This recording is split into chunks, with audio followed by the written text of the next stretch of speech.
What's up? My name is LESIBA and welcome to episode 2 of LESIBA Listens. And in today's episode, I'm going to be reviewing Lookatups' latest album titled Son of Joy.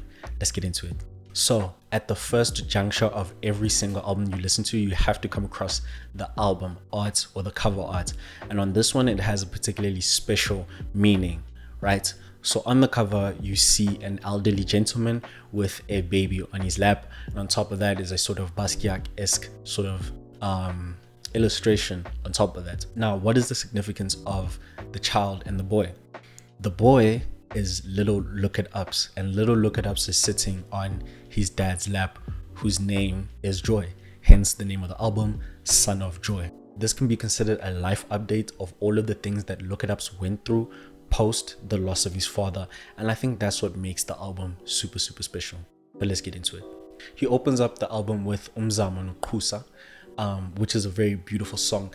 It kind of exists in this like unique South African texture, South African hue sort of pocket, which is something that he expresses throughout the album. But the one thing that I want you to take away, and it's going to be the golden thread throughout the album, is spirituality.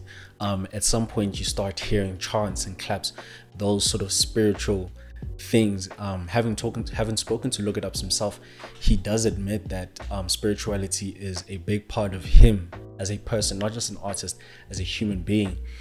He actually told me in an interview I conducted with him that his dad was a pastor, so he was exposed to the church, gospel music from a very young age, and that sort of spirituality has kind of shaped some of the sounds in his music. Following that, we have my favorite song, which is Icebo. Now, Icebo starts off with this beautiful guitar that kind of reminds me of like 2016 to 2018 when the new wave was really kind of a thing. That was a really prominent sound, kind of taking me back and kind of like a little hint to his older, or rather yesteryears. But by no means am I saying that the song sounds old. No, the song is beautiful in its construction.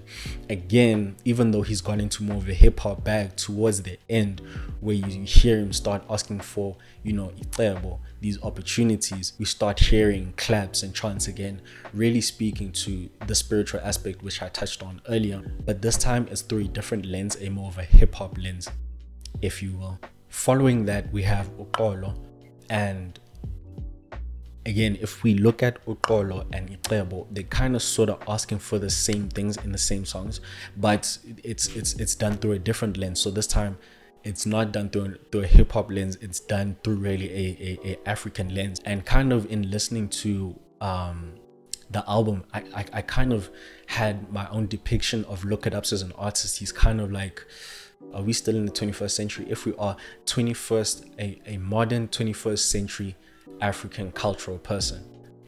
I know that doesn't make sense, but it kind of makes sense in the context of how I'm describing this album and describing Lookatups himself. So again, those two songs really do talk about the same thing through different lenses, but at the end of the day, it kind of feels like this one prayer to say, hey, I need these blessings, I need these opportunities to be able to pursue my creative career, really. Now, what I'll say before I continue is that the next couple of songs, I'd say the next 3 songs are really special. I think they are the most technically chef's kiss sort of songs. But yeah, let's get into it. Now, Intsikelelo, the song is purely South African song, like it's us. When I listen to that song, I think, yeah, this is us. This is very South African song. And you can kind of tell that it comes from a genuine place. Lookatups grew up listening to a whole host of amazing artists, but also a whole host of South African artists. And considering that, this album is like a life update of everything that Lookatups kind of went through post the loss of his father, it's kind of like, can I have these blessings in my life now?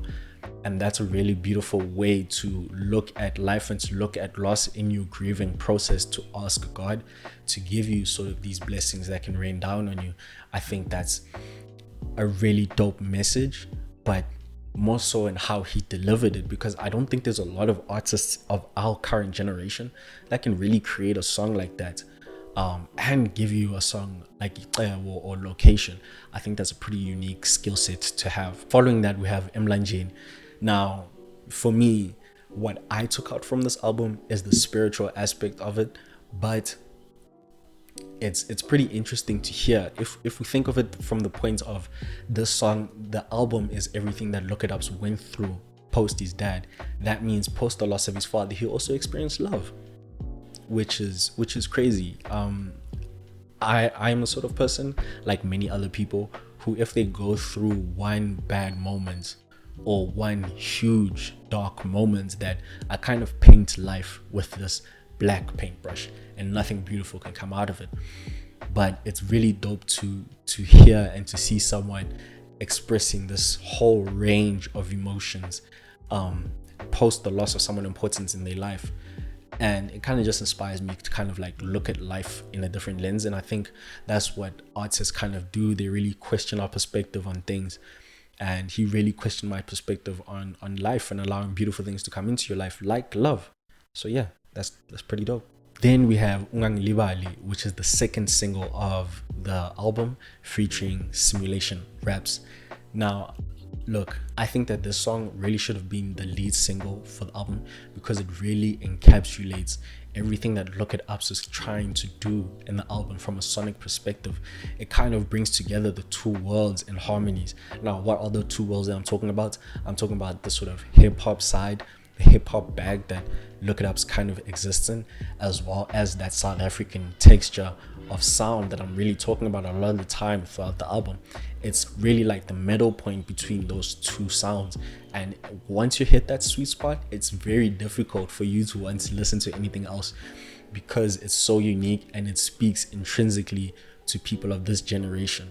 So that's why I think it's one of the best songs on the album. Again, Icebo was still my favorite, but I must admit the song is top tier. Now, in Akukholula, what I really love is the intro, man. The intro, the vocals on the intro. If I can, I'll put it in. The vocals of the intro are simply amazing. But I'm not going to spend too much time on that song. I just want to jump to the last song of the album, which is Buyela. No, before that, it's Location, right? Location was the first single of the album, and you know, before I listened to the album, I was excited. I was excited because of Location. I thought, okay, this is sort of along the lines of what we're gonna get. But kind of looking at the album now, Location is the only song that kind of feels out of place. Not in a bad way, but considering how spiritual, how soulful, how South African this album is, Location kind of stands out. Because not to say that you can't get into that hip-hop bag. As I said before, Ungalibali, he did that. Icebo, he did that. So it's just to say that that's the one time where I felt the song was kind of out of place. But anyway, let's move on to the tail end of the song, which is Buyela. Again, tying in the messaging of the album, a life update post the loss of his father. It's Buyela, as in, come back, is a really nice way to kind of tie the album out and just express, the longing of wanting to have someone back. And it doesn't have to be just for Lookatups. It can be for us as listeners. Like, who do we want, or what do we want back in our lives that was beautiful and contributed beautifully to our lives? And I think that's a dope place for me to wrap it up and leave it like that. If you enjoyed this, please leave a like, leave a comment for me too if you're fucking with it. Till next time, cheers.